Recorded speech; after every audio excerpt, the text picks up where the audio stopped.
নমস্কার আপনাদের সবাইকে।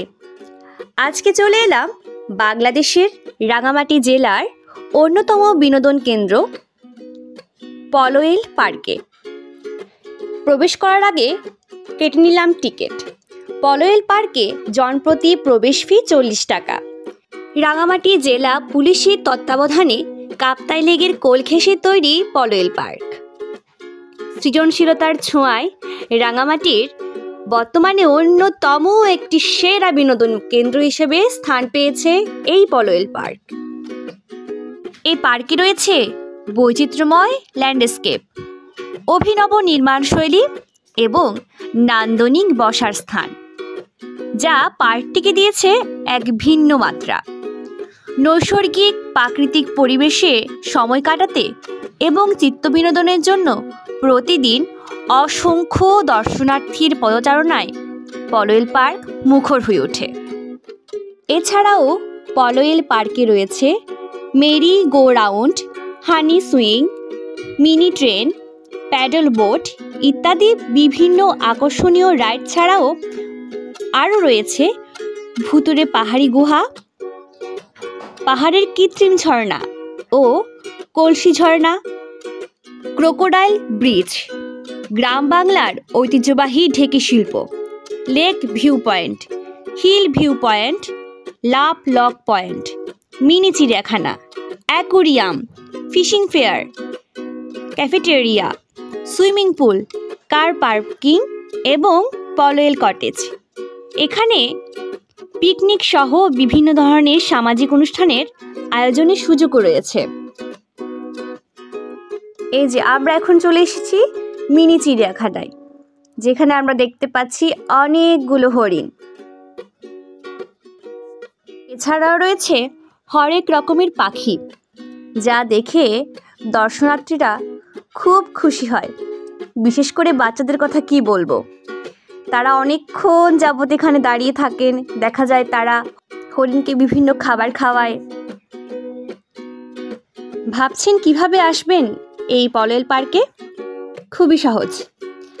ঢাকা ফকিরাপুল মোড় ও সায়দাবাদে রাঙামাটিগামী অসংখ্য বাস কাউন্টার রয়েছে।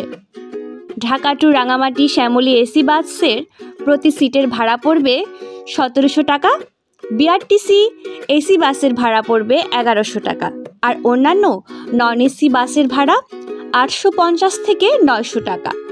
এছাড়া আপনি যদি চট্টগ্রাম থেকে আসেন, চট্টগ্রাম শহরের অক্সিজেন মোড় থেকে রাঙামাটিগামী বিভিন্ন পরিবহনের বাস পাওয়া যায়। 150 টাকার মধ্যেই চট্টগ্রাম হতে রাঙামাটির সরাসরি বাস পেয়ে যাবেন আপনি। রাঙামাটির রিজার্ভ বাজার থেকে মাত্র 1.5 কিলোমিটার দূরে ডিসি বাংলো রোডে অবস্থিত পলওয়েল পার্ক। এই যে এখানে রয়েছে ঝুলন্ত সেতু। তাছাড়া আপনি যদি এখানে আসেন, যদি আপনার থাকার কোনো জায়গা না থাকে তাহলেও কোনো সমস্যা নেই, কারণ পলওয়েল পার্কে রয়েছে নিজস্ব কটেজ। এছাড়াও আপনি চাইলে রিজার্ভ বাজারে বিভিন্ন হোটেলেও থাকতে পারেন। আর সাধ্যের উপর নির্ভর করে কম দামি বা বেশি দামি হোটেলও এখানে পাবেন।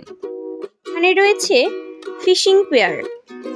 ফিশিং পিয়ার হলো এমন একটা জায়গা যেটা উপকূল থেকে শুরু করে নদী, অর্থাৎ যেখানে পানির গভীরতা অনেক বেশি।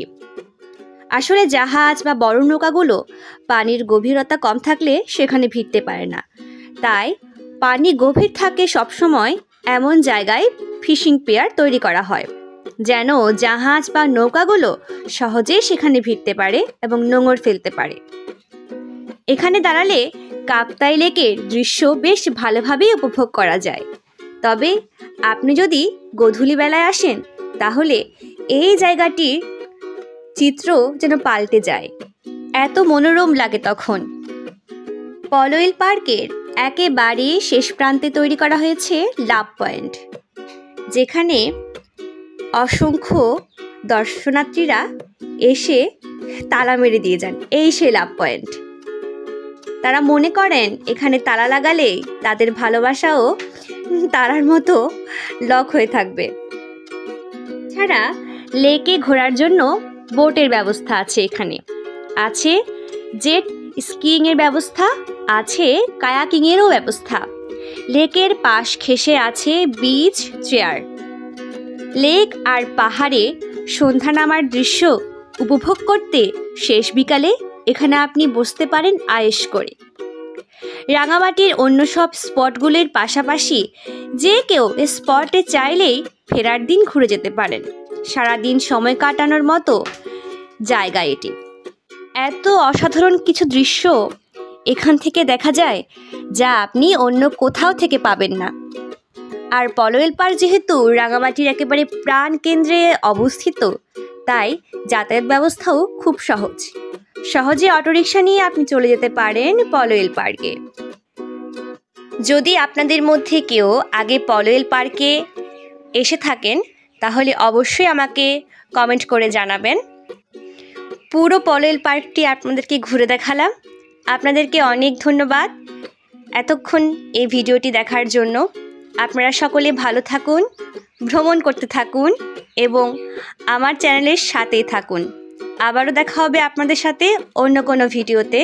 সেই পর্যন্ত টাটা।